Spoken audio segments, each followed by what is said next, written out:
Now to what could soon be a crisis in the fitness space. Small business fitness instructors say their industry needs more relief to supplement the clients they're losing to free live social media workouts that gain popularity because of lockdown restrictions.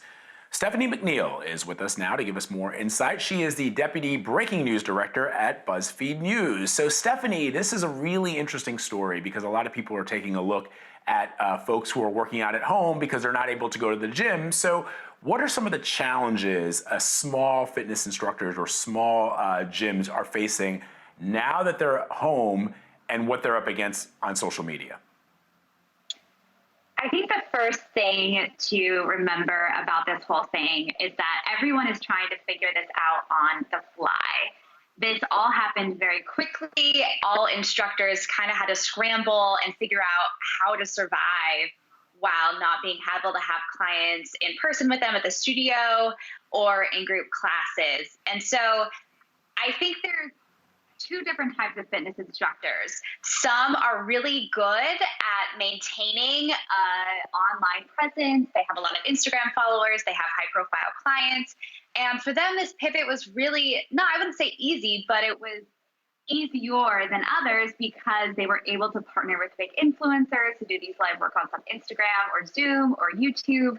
They were able to easily set up these Zoom classes where people could pay to attend them from their homes.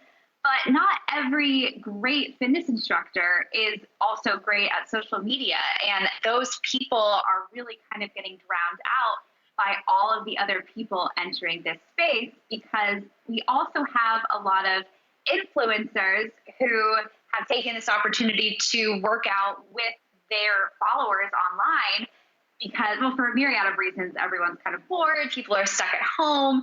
And I think a lot of influencers kind of saw this opportunity to be like, this is a way that I can produce content for my followers easily from my home. So that's even more online classes that people can do without having to pay for them or paying less than they usually would. And for people who don't have this established social media profile, it can be really, really challenging to break through.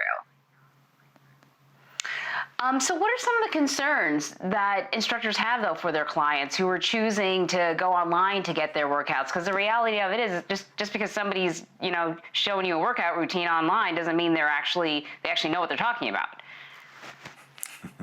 There are a few different types of online classes. I know some studios in New York are limiting the number of people in their classes so that they can actually see what people are doing to make sure they're not hurting themselves. But you're totally right. I mean, what we're seeing a huge number of right now are these Instagram live workouts where essentially you have a celebrity or an Instagram influencer who goes live with a fitness instructor, and they have no idea who's watching. They have no idea what the people who are working out are even doing. So some fitness instructors are kind of worried that someone could hurt themselves. There's liability issues. There's none of that oversight that you would get in a traditional fitness class or even in a more traditional online fitness setting. So many fitness instructors in your article say it's time for the industry to get creative when they're offering services. Is this a privilege that sort of more affluent and notarized instructors have? Yeah, I think that's definitely true. I think there are a lot of fitness instructors who had a leg up because, like I said, they already knew people who could expose them to a big audience. I think if you're a fitness instructor with already 300,000 followers on Instagram, it can be really easy to say, hey, just get creative, stop offering workouts online.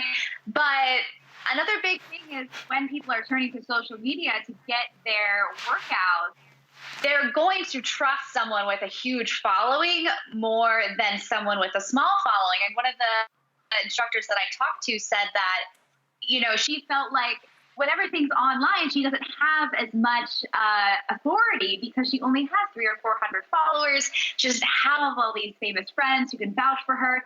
And even though, she's been working in the industry for years, she has tons of certifications, everything is solid. When she's actually in the studio, she can't compete with these people with these huge profiles.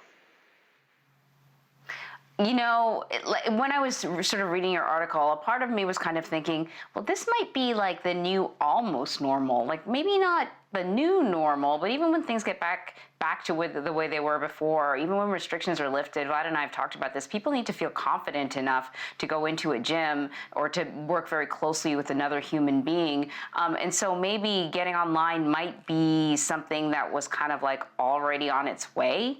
I'm wondering if some of the instructors that you spoke to have talked about the fact that maybe it might not go back to the way it was before, and maybe that's not entirely a bad thing. I think this has shown a lot of fitness instructors who maybe were not super invested in growing their on-prime profile. That is now a necessity in the industry, which is true of many industries, but especially for the fitness industry. And I think there are positives. I think this is a really interesting topic to discuss because there are so many gray areas. There's no right answer. One of the yoga instructors that I spoke to said that this could actually be a really good thing for some instructors. Not everyone lives in New York and has all these people coming to their studios. You could hypothetically run a fitness studio from anywhere, and you could get clients from anywhere. You could have people, I moved across the country in my 20s and I really missed my yoga studio. Now maybe I could go back to my yoga studio and do it virtually. I mean, there are definitely positives here. And I think the opportunity to grow a huge base of users outside of your normal people who could just physically go to your class is definitely a huge opportunity. But I think the problem is that this is coming at a time of crisis. So it's really hard to do this so quickly in a way that you would actually be able to survive when we're in such horrible economic times.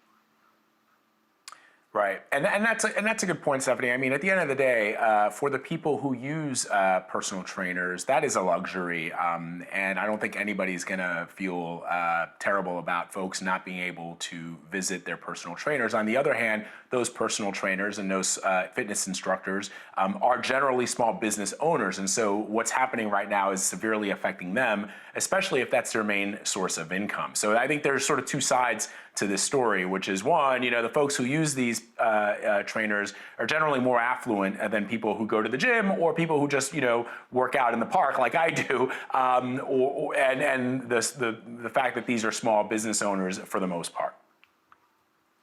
I think that that's another thing that a lot of the instructors that I spoke to wanted to highlight is one of the women I spoke to who has been hosting these Instagram live classes said that she wanted to do it to give back because she realized there are a lot of people who are stuck at home, who want to stay fit and might not have an extra $10, $20 even to give to someone to pay for an online class. So for her, it really feels like a win-win. It's almost a way to give back to her community, to give back to the people who have supported her as a Pilates instructor in this case for so long.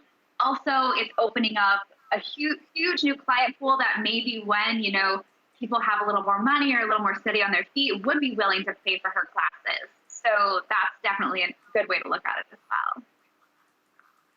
All right, Stephanie McNeil, thank you so much. Thank you for having me.